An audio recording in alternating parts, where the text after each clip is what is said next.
1980 সালের 22 সেপ্টেম্বর প্রায় 2 লাখ সৈন্য, 2800 ট্যাঙ্ক, 380টি জঙ্গি বিমান এবং অত্যাধুনিক সব সমরাস্ত্র নিয়ে ইরানে আক্রমণ করে সাদ্দাম হোসেনের ইরাক। ইরানে তখন ইসলামী বিপ্লব পরবর্তী রাজনৈতিক বিশৃঙ্খলা চরমে, আর এই সুযোগটাই নিতে চেয়েছিলেন সাদ্দাম হোসেন। আক্রমণের প্রথম দিকে বেশ সুবিধাজনক অবস্থানেই ছিলেন তিনি। দখলে নিতে পেরেছিলেন প্রায় 10,000 বর্গ মাইলের ইরানি ভূখণ্ড। কিন্তু সামরিক অভিযান শুরুর 2 মাসের মাথায় সাদ্দাম হোসেন অবাক হয়ে দেখলেন তাদের অগ্রযাত্রা আচমকাই থমকে গেছে। কোথা থেকে আরও 2 লাখ নতুন যোদ্ধা যোগ দিয়েছে ইরানি বাহিনীতে। তাদের হাতে অত্যাধুনিক সমরাস্ত্র নেই, কিন্তু তাদের প্রবল প্রতিরোধের মুখে দখলকৃত অঞ্চলগুলোর নিয়ন্ত্রণ ধরে রাখা অসম্ভব হয়ে পড়ছে। সেদিন সামাজিক অবস্থান বা রাজনৈতিক মতভেদ ভুলে ইরানের সব মানুষ সদ্য প্রতিষ্ঠিত ইসলামিক রিপাবলিকের সার্বভৌমত্ব রক্ষা করতে ঝাঁপিয়ে পড়েছিল পরাক্রমশালী সাদ্দাম হোসেনের দুর্জেয় সামরিক বাহিনীর বিরুদ্ধে। তারা এতটাই অকুতোভ হয়ে ইরাকের আগ্রাসনের বিরুদ্ধে রুখে দাঁড়িয়েছিল যে ইরাকের এক কমান্ডার সাদ্দাম হোসেনকে বলেছিলেন, মনে হয় আমরা একদল উন্মাদের সাথে লড়াই করছি, যাদের কোনো মৃত্যু ভয় নেই। মজার বিষয় হচ্ছে, ওই যুদ্ধে আরব দেশগুলো ইরাকের পক্ষ তো নিয়েছিলই, উপরন্তু বিশ্বের শীর্ষ পরাশক্তি আমেরিকাও ইরাককে প্রত্যক্ষ ও পরোক্ষভাবে সহযোগিতা করছিল। ওয়াশিংটন সাদ্দাম হোসেনকে $বিলিয়ন অর্থ সাহায্যই শুধু দেয়নি, জর্ডান, সৌদি আরব, মিশর এবং কুয়েতের মাধ্যমে পাঠিয়েছে বিপুল পরিমাণে সমরাস্ত্র। গোটা আরব বিশ্বের সমর্থন আর আমেরিকার সহযোগিতা থাকার পরও 8 বছর ধরে চলা ওই যুদ্ধে ইরানকে কাবু করতে পারেনি ইরাক।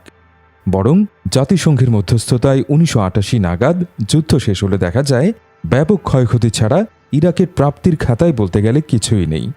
ওই যুদ্ধে ইরানকেও ব্যাপক ক্ষতির শিকার হতে হয়েছিল, কিন্তু শেষ রক্তবিন্দু পর্যন্ত প্রতিরোধ চালিয়ে যাওয়ার সিদ্ধান্তেই অটল ছিল ইরানের নওজোয়ানরা। দীর্ঘদিন ধরেই ইসরায়েলের সাথে বিরোধ চলে আসছে ইরানের, কিন্তু 2024-এ এসে নাটকীয় অনেক কিছুই প্রত্যক্ষ করেছে আমরা। চলতি বছরের 1 এপ্রিল সিরিয়ায় অবস্থিত ইরানি দূতাবাসে হামলা চালিয়ে ইরানের ইসলামিক রেভলিউশনারি গার্ডের 8 কর্মকর্তা সহ 16 জনকে হত্যা করে ইসরায়েল। এর প্রতিক্রিয়ায় প্রথমবারের মতো 14 এপ্রিল ভোররাতে ইসরায়েলে ড্রোন ও ক্ষেপণাস্ত্র হামলা চালায় ইরান। এরপর গত জুলাইয়ে ইরানের রাজধানী তেহরানে এক বোমা হামলায় নিহত হন ফিলিস্তিনের সশস্ত্র সংগঠন হামাসের রাজনৈতিক শাখার প্রধান ইসমাইল হানিয়া।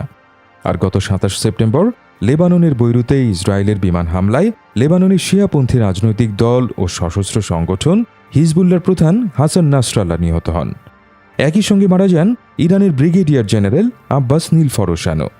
আর এর প্রতিশোধ নিতেই গত মঙ্গলবার রাতে তেল আবিব সহ ইসরায়েলি শহরগুলো লক্ষ্য করে 180টির মতো ক্ষেপণাস্ত্র ছুড়েছে ইরান। এর পরপরই ইরানের বিরুদ্ধে কড়া হুঁশিয়ারি দিয়ে ইসরায়েলি প্রধানমন্ত্রী বেনিয়ামিন নেতানিয়াহু বলেন, এজন্য ইরানকে চড়া মূল্য দিতে হবে। যে কারণে আশঙ্কা করা হচ্ছে দেশ দুটির মধ্যে সংঘাত এবার চূড়ান্ত রূপ নিতে পারে, অর্থাৎ ইরানের সাথে সর্বাত্মক যুদ্ধে জড়িয়ে যেতে পারে ইসরায়েল। কিন্তু এখানে প্রশ্ন উঠছে, চাইলে ইরানে হয়তো সরাসরি হামলা করতে পারবে ইসরায়েল, কিন্তু ইরানের প্রতিরোধের মুখে কতদিন টিকে থাকতে পারবেন নেতানিয়াহু? ইসরায়েলের পরিণতি কি শেষ পর্যন্ত ইরাকের পথেই হাঁটবে? দুদেশের সামরিক শক্তির হিসেব নিকেশ কিন্তু অনেক ক্ষেত্রেই যুদ্ধের ময়দানে ইরানকে এগিয়ে রাখবে। গ্লোবাল ফায়ার পাওয়ারের এক পরিসংখ্যান অনুযায়ী সামরিক সক্ষমতার দিক থেকে ইসরায়েলের তুলনায় 3 ধাপ এগিয়ে আছে ইরান। সামরিক সক্ষমতার র্যাঙ্কিংয়ে শীর্ষ দেশগুলোর মধ্যে ইরানের অবস্থান 14তম আর ইসরায়েলের 17তম। এর বিচারে যাওয়ার আগে ইরানের হাতে থাকা মারাত্মক একটি অস্ত্র সম্বন্ধে একটু জেনে আসা যাক। অনেকে হয়তো জানেন না, ইরান চাইলে পৃথিবীতে 3য় বিশ্বযুদ্ধ বাঁধিয়ে দিতে পারে। হরমুজ প্রণালী পারস্য উপসাগরে অবস্থিত 30 মাইল দৈর্ঘ্যের এই প্রণালীকে ভূরাজনীতিতে বিশ্বের সবচেয়ে গুরুত্বপূর্ণ স্থান বলা যেতে পারে। এই প্রণালী ছাড়া পারস্য উপসাগর থেকে সমুদ্রপথে বিশ্বের সাথে যোগাযোগের আর কোনো পথ নেই। আর এই পারস্য উপসাগরের তীরে অবস্থিত 8টি দেশ পূরণ করছে বিশ্বের মোট জ্বালানি চাহিদার 15%। অর্থাৎ এই প্রণালী বন্ধ হয়ে গেলে জ্বালানির অভাবে মুখ থুবড়ে পড়বে বিশ্বের বড় বড় সব অর্থনীতি। আর হরমুজ প্রণালীর কৌশলগত গুরুত্ব ইরানকে যেমন বাড়তি একটা সুবিধা দিয়েছে, তেমনি মার্কিন যুক্তরাষ্ট্রও ইরানের লাগাম টেনে ধরার জন্য ওই অঞ্চলে সামরিক উপস্থিতি বাড়িয়েছে। পারস্য উপসাগরের তীরবর্তী 8টি দেশের মধ্যে ইরান ছাড়া বাকি 7টিতে সব মিলিয়ে কয়েক ডজন সেনা ঘাঁটি স্থাপন করেছে তারা। এই ঘাঁটিগুলোর মধ্যে কাতারে বেশ বড় আকারের একটি বিমান ঘাঁটি আছে, আর বাহরাইনে আছে ৫ম নৌবহরের সদর দপ্তর। এই বহরের সক্রিয় সদস্য সংখ্যা ১৫,০০০-এর বেশি। বিশাল আকারের দুটি বিমানবাহী জাহাজও আছে ৫ম নৌবহরে। ইরানের প্রভাব বিস্তারের চেষ্টা ঠেকানোর জন্যই পারস্য উপসাগরীয় এলাকায় যুক্তরাষ্ট্রের এই বিশাল সামরিক উপস্থিতি। বিশেষ করে শক্তিশালী ৫ম নৌবহরের উপস্থিতির ফলে হরমুজ প্রণালীতে ইরানের নৌ ও বিমান বাহিনীর আধিপত্য বিস্তার দারুণ কঠিন হবে। এই বাস্তবতা বুঝতে পেরে ইরানও তার ভূমি থেকে সমুদ্র নিক্ষেপযোগ্য মিসাইল ব্যবস্থায় বিনিয়োগ করেছে, যা ব্যবহার করে নিজের সীমানা থেকে এই প্রণালীতে চলাচলকারী জাহাজগুলোয় হামলা চালাতে পারবে তেহরান। পাশাপাশি ইরানের সঞ্চয়ে আছে বিপুল সংখ্যক জলমাইন, যা ব্যবহার করে অনির্দিষ্টকালের জন্য হরমুজ প্রণালীর ৫০ কিলোমিটার এলাকা জাহাজ চলাচলের অনুপযুক্ত করে দিতে পারবে তারা। অর্থাৎ ইরান আক্রান্ত হলে হরমুজ প্রণালীর এই কৌশলগত অবস্থান পুরোপুরি কাজে লাগাতে চাইবে তেহরান। আরেকবার ইরান এই প্রণালীর নিয়ন্ত্রণ নিতে পারলে যুদ্ধে যে বেশ সুবিধাজনক অবস্থানে তারা থাকবে তা আর বলার অপেক্ষা রাখে না। যাই হোক, এবার ইসরায়েল আর ইরানের সামরিক শক্তির বিচারে আসা যাক। প্রতিরক্ষা খাতে ইরান ও ইসরায়েল দুটি দেশই দরাজ হস্ত। তবে বাৎসরিক সামরিক বাজেটে ইরানের তুলনায় ইসরায়েল দ্বিগুণেরও বেশি ব্যয় করে। গ্লোবাল ফায়ার পাওয়ারের প্রতিবেদন অনুযায়ী সৈন্য সংখ্যার হিসেবে ইরান এগিয়ে আছে ইসরায়েলের তুলনায়। ইসরায়েলের ৬,৭০,০০০ সেনার বিপরীতে ইরানের নিয়মিত সেনার সংখ্যা ১১,৮০,০০০। এর মধ্যে ইরানের রিজার্ভ সৈন্য আছে ৩.৫ লাখ, আর ইসরায়েলের আছে ৪,৬৫,০০০। ট্যাঙ্ক ও সাঁজোয়া যানের দিক থেকেও ইসরায়েলের চেয়ে এগিয়ে আছে ইরান। ইসরায়েলের ট্যাঙ্ক আছে ১৩৭০টি, আর ইরানের রয়েছে ১৯৯৬টি। ইসরায়েলের কাছে সাঁজোয়া যান আছে ৪৩,৪০৩টি, আর ইরানের ৬৫,৭৬৫টি। আর্টিলারি সক্ষমতায়ও এগিয়ে আছে ইরান। দেশটির রকেট আর্টিলারি MLRS এর সংখ্যা ৭৭৫টি এবং সেলফ প্রোপেলড আর্টিলারি রয়েছে ৫৮০টি।